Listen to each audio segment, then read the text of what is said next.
I do actually want to try and keep the magic alive with Chad for as long as I can. And my ex and I got pretty gross together toward the end. He and I always lived in a place that only had one bathroom, and he would go in there and take 45-minute man shits. And I finally asked him, I was like, hey, why does it take you so long to do that? And he goes, well, my doctor told me that it's bad to push, so I don't push. I just sit and I let it fall out.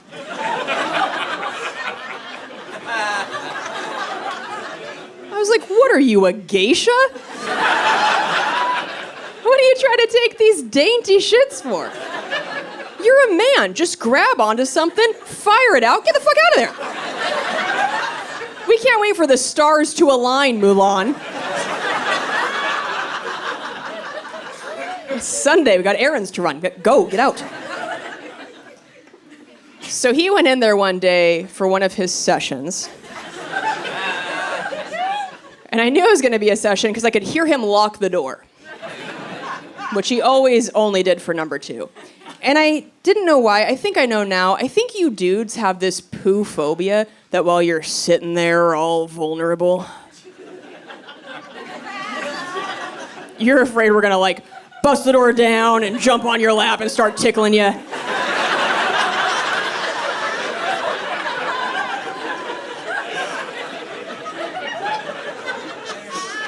Like, I'm not Steve-O. Why would I do that? I would never do that. So he's in there, door locked, and on this day, our buttholes had synced.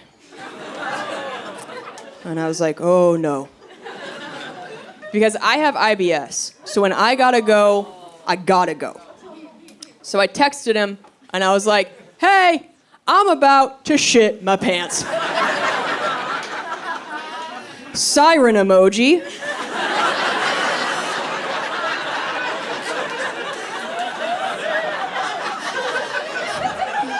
Fire emoji.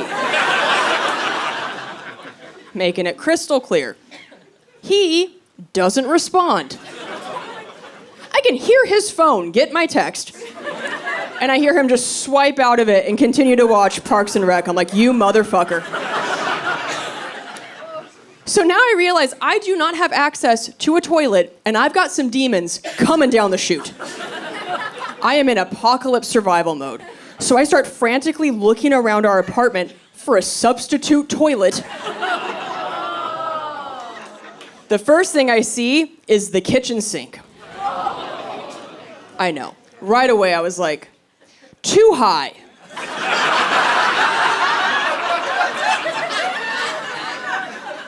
It's a lot of gymnastics I'm not qualified for. Next thing I see is my ex's favorite hat, which emotionally felt like the right choice, because I was ready to soft serve him some piping hot justice. But I was like, ooh, that's a small surface area. I'm not confident in the aim. You guys know how I feel about urine samples. It's like, if you can't pee in a cup, you can't poop in a hat. That's a Dr. Seuss book we all grew up with. Everybody knows you can't do that. And so I looked, and I looked, and I had to shit in an empty cardboard Amazon box in my own living room like an old homeless man. That changes you as a person. I was just squatting and crying. Our cats walked up to me and booped noses. I was like, get out of here, go. They just watched me from the corner with giant eyes.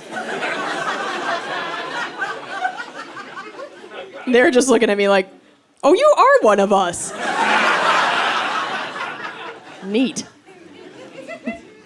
And after I was done, I told my friends what had happened, and they were all like, why don't you just poop in your cat's litter box? And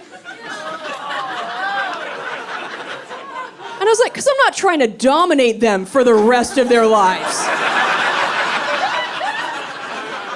Do you understand what a deranged power move that would be? To just bring the heat like that?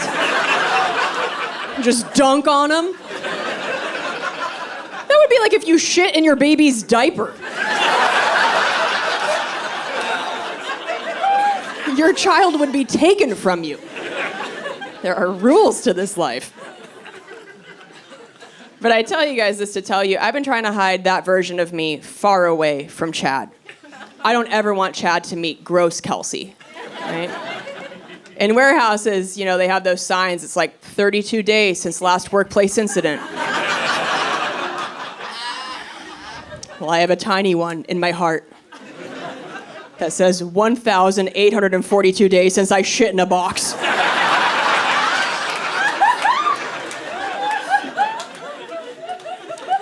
I'm trying to keep that number very high. But when Chad and I moved in together last year, we celebrated, we went out, we drank a bunch of tequila, and then the next morning, I got Chipotle. Bad choices. And we went back to our new place, and I went into one of the bathrooms to do my business. But it's a new bathroom to me, so I turned on what I thought was the fan. Turns out it was the heater. That's not what you want.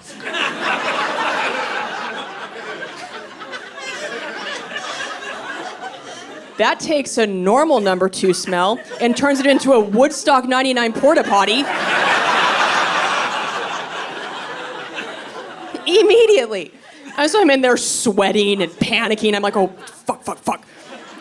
And I finish up and I walk out and I close the door behind me, which is the universal sign for give it a sec.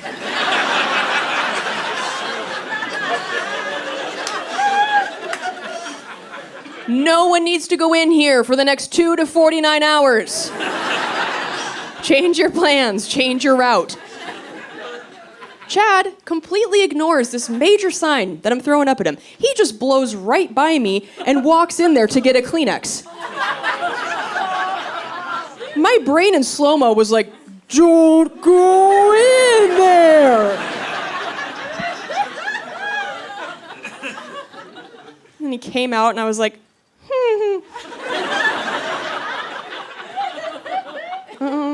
I am so sorry. Could you smell things?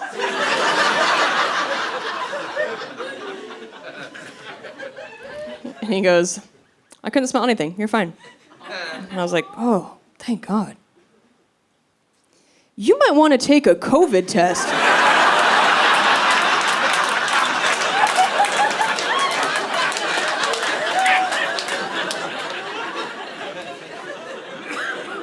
Actually, don't waste a test. You have COVID. My asshole was the test, and you failed. And that's when Chad goes, I'm just kidding. I could totally smell that. Do you see the tears streaming down my face? Oh, God damn it.